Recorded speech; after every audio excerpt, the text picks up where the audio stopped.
Terrible. Okay, so just to recap, when you're doing ionic formulas, you need to remember that group 1 is 1 plus, group 2 is 2 plus, group 3 is 3 plus, group 7 is -1, and group 6 is -2. Okay. The next thing is we covered a session right at the start when I started teaching you guys about language, naming, or as the Germans call it, nomenclature. And a lot of this was developed by Germans, so we still use that term nomenclature in chemistry, meaning how to name things.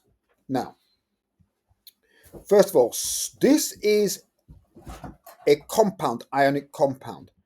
It is not a mix, and the reason I know is it is chloride. If we look for chlorine over here, this says chlorine. This is the element chlorine. I know it's reacted and formed an ion because it ends in "ide." So how do I get an ionic formula for this? Well, this is sodium. You find sodium, and here it is. Right? The symbol is Na. That's for the old term naphtha. It is group 1, so it's 1 plus. I then move to chlorine. Oh, it says chloride, but I find it and it's Cl. A lot of students think that says Ci. It doesn't. In chemistry, I is capital I written like that. This is Cl. That is group 7 and it's a -1. So I'm going to put a minus next to it, just 1 minus. 1 minus 1 is 0. This is sodium chloride. I like 0. 0 makes me happy. I want it to be 0. 0 is fun. Okay, and that's it. The ionic formula of sodium chloride is NaCl. And now I'm going to look at a different one. Magnesium chloride. Magnesium is here. Its symbol is Mg. It is group 2. Let's have a look up there. 2 plus. 2 plus. And the other thing it's combined to, the other element it's combined to is chlorine. Actually, chloride. That is Cl minus. We've already done that. Okay. And then we just go, do you know why is it Cl minus? There's Cl. At the top, I put a -1. Cl minus. Does it make my favourite number 0? 2 take away 1 minus. Yeah, that ain't 0. I am going to need 2 minuses. You cannot put a 2 there. No. Because chlorine is group 7, it's -1. It can only be -1. You can't shift its groups. So you need 2 chlorines. 2 minus 1 is 0. I'm a happy man.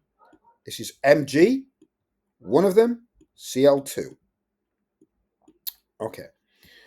Now, let's try something a bit different. Let's try sodium oxide. Sodium oxide. Okay, so sodium is group 1. There it is, Na for naphtha. It's group 1, so it's 1 plus. Oxide is oxygen. It is the ion of oxygen. It's reacted. Ooh, there's oxygen, group 6 -2. So this is 1 minus 2. Well, that's not 0, it's -1.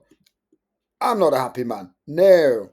I'm going to need another sodium, another positive. 1 add 1 is 2. You can see it that way. 1 add 1 is 2. 2 minus 2 is 0. Or 1 minus 2 is -1. Add another 1 is 0. Either way, you want to have a look at it. Now I'm a happy man. I've got sodium. I've got 2 of them. And I've got 1 oxygen there. A 1 oxide ion or 1 oxygen atom. Well, I should really say just 1 oxide ion. 1 oxygen ion. Okay. So the next tricky thing is when we come down to these questions here. Iron oxide. Ooh, let's find. Oh my God. Iron's here. It's not group 1, 2, 3, 4, 5, 6, or 7. What am I going to do? This is a transition metal. These are D block elements. The ones from here to here are called transition metals. We have to tell you there is no way you can know. So iron 2 doesn't mean 2 ions and it doesn't mean 2 oxygens. It means iron with 2 plus charge. Iron 3 means 3 plus. Now, I know a couple of you've got pretty far down to here. And what I'm going to say to you is if you're down here, I'm more than welcome for you to start at barium bromide at K. If you haven't started this, start 1A. All right. I'm going to